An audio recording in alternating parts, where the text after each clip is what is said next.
ఒకరోజు ఓ జ్ఞాని నది దగ్గర కూర్చొని ఉంటే ఒక చిన్న బాలుడు వచ్చి అడిగాడు, అయ్యా, జీవితంలో అత్యంత విలువైనది ఏమిటి?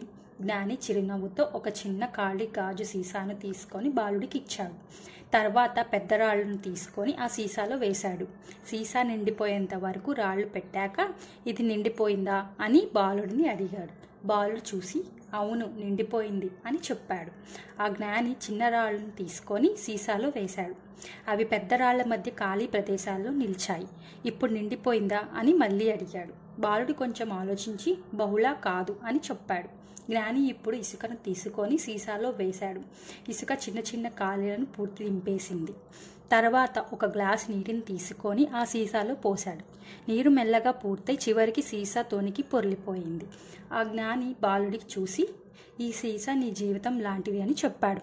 పెద్దరాళ్ళు నీ జీవితంలోని అత్యంత ముఖ్యమైనవి. నీ లక్ష్యాలు, కుటుంబం, ఆరోగ్యం. చిన్నరాళ్ళు నీ చిన్న చిన్న బాధ్యతలు. ఇసుక మిగతా అనవసరమైన విషయాలు. ముందు చిన్న విషయాలతో సమయం వృధా చేస్తే అసలైన ముఖ్యమైన వాటికి స్థలం మిగలదు.